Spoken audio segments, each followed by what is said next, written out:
Hello everybody, my name is Angela Kelly and I want to talk to you today about the issue of the contaminated drinking water in Yakima Valley, Washington State. I chose this topic because I am from Washington, so it's a little bit more dear to my heart, and I like being up to date on the issues in that area because it makes me feel closer to home. I would like to start off presenting my issue by telling you guys a short story, so hang in there with me. I want you to imagine a young Latino mother at home by herself with her new baby. She's in the kitchen warming up a bottle of milk for the baby. It's early in the morning. She's by herself. Her husband's out in the fields working. And when she turns off the burner and listens, she realizes that there is no more noise coming from the nursery where her baby was just crying. And that really worries her, so she goes into the nursery and she realizes that her baby is no longer breathing, and the baby's laying in the crib, face blue, blue lips, and she just freaks out. It's a really scary moment for her. Although this is a made-up story, this is actually a possible likely occurrence in the area of Yakima Valley due to their drinking water. And I'll get more into that later, the reasons behind why that could happen. The reason that nitrate contamination, and I'll talk more about nitrate contamination as well, is high in the Yakima Valley is because this is primarily an agricultural area, and it's very vast, lots of land. It takes up a pretty good portion of Washington State. So the issue really is that first of all, the nitrate contamination in the drinking water has become a concern. The state of Washington Department of Ecology discovered that at least 12% of the drinking water, the wells in Yakima Valley, do not meet the standards of the EPA for nitrate contamination. The nitrate level is too high in the water. And this has been deemed an environmental justice issue by the EPA, and that's primarily due to the high percentages of minority population that's living in the area, and I'll talk more about that as well. But I think that this high percentage of minority population is one of the biggest reasons that this issue has not been taken as seriously as it should, and has not been, hasn't gone into recovery like it should be.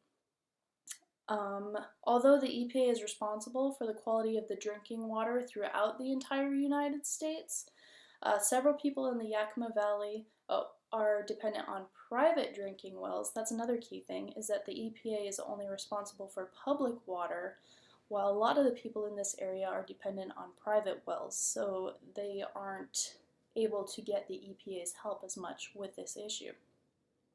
So I'm going to discuss this issue from four different disciplinary perspectives. The first being science, the second agriculture, the third social work, and then the last one would be environmental aspect of the issue. So we'll start off with the scientific aspect of it. And I guess, we all know that one of the most basic necessities of life is clean drinking water. Where there isn't water, there isn't life. So when human impacts cause contaminants in the water, this obviously can have many adverse health effects on the population. So according to the Washington State Department of Health, the most common source of the chemical nitrate in water is from fertilizers, and manure and liquid waste, which obviously, because this is an agricultural area, there are a lot of those things. The Washington State Department of Health explains that nitrate can reduce the ability of red blood cells to carry oxygen throughout the body, which is why babies can be particularly susceptible to this. It can cause what's called blue baby syndrome, and it makes them very difficult to get oxygen to their brain. And, obviously, like the story I was telling earlier, it makes it very difficult for them to breathe. But this can also have an effect on adults as well. Let me see, I found a source. It was by an author, his last name was Gupta, and he wrote an article in Health Issues related to nitrate pollution in water and air. And he said that it could have negative effects on adults such as cancer, and that was pretty much the only source that I found saying that, but I thought that was very interesting and should be mentioned. An organization known as the Valley Institute for Research and Education, they conducted a study in 2002 in the Yakima area for the drinking water, and they found that the nitrate levels were too high on several of the private drinking wells, and that some of them even contained E. coli bacteria. So we'll move on to the agricultural point of view now. And obviously this is one of the most important aspects of the issue because this is where the nitrate is coming from. So as discussed, the most common sources of nitrate are the fertilizer, the manure. Another thing to consider would be pesticide runoff into the groundwater.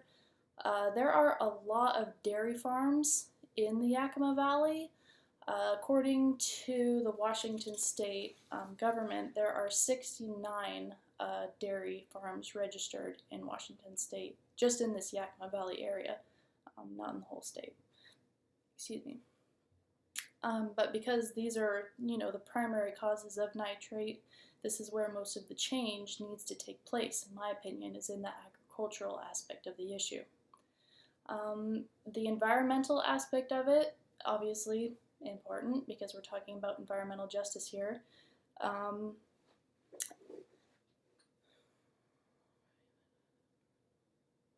Oh, yes, I'm sorry.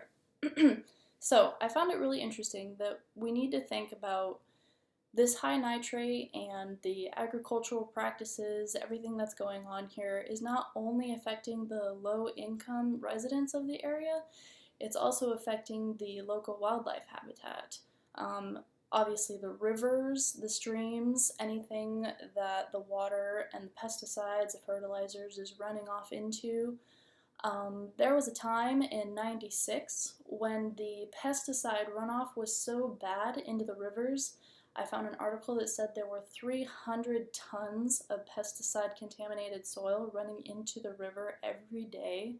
And because of these high levels, the state put out a law in 1972 restricting the use of pesticides in the area. And this did have a positive effect. But even though they made this law, there were still so many chemicals that remained in the soil that the state had to recommend to all of the locals that they don't even eat the fish in the rivers or the streams because they were so contaminated.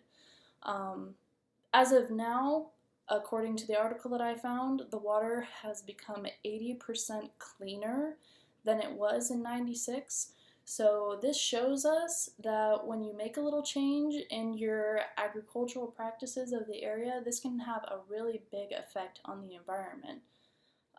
So we'll go on to the social aspect of this issue. The reason that this has been labeled an environmental justice issue, like I said, was because of the high percentages of minority. And there are a lot of Latino and Native Americans living in the Yakima Valley area. I think, let me make sure that I get these statistics right. It says that the county has the largest concentration of minority populations in the entire state, and that half of the residents in this county are of Latino origin, and of all of the Native American population in Washington State, 50% of them live in Yakima County. The reason probably that most of these people are so low income is because the primary work would be to work in a farmer's field, just because of how agricultural it is. So there's not a whole lot of job opportunities for these people living there. And I found it very ironic that the people who were working and who were so low income were out there working and slaving in the fields that were causing the contamination of their drinking water. So it's very sad if you think about it. And apparently, because of this high level of minority percentage and low-income residents, there's a foundation created in Yakima County. It's called the Yakima County Homeless Foundation, and they're the ones that gave me a lot of the statistics that I found on this. It's also been designated as an economically distressed county by Washington State Legislature. And I think that, like I said before, all of this low income, the low income residents and everybody who lives here, they have a very low political standing, and I believe that this is the primary reason that the drinking water has not been addressed as strongly as it should be. So, I have a few recommendations for what I personally believe should be done to change the state of the water there. And the first, in my opinion, would be the agricultural practices need to be rethought. If they're having this much of an impact on the water there, we need to try to come up with some alternatives. I mean, like organic fertilizers, organic pesticides, anything that's not going to impact the environment and the water as strongly as it is now. I also think that water testing should be made more financially available for the residents in this area.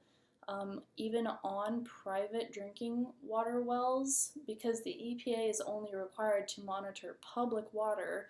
I think it's unfair that anybody who's dependent on a private well in this area doesn't have access to the water testing that they need to know what's in their water and to know whether or not they should be drinking it and, giving it to their children. I also think that clean water should be provided for these people as soon as possible by the local government. Get some, bottled drinking water out there to them, make them more aware of what's going on in their area and what's in their water, just so that we can move forward in this issue. So that is the summary of my research, and I hope that you guys found it very interesting, and thank you so much for listening.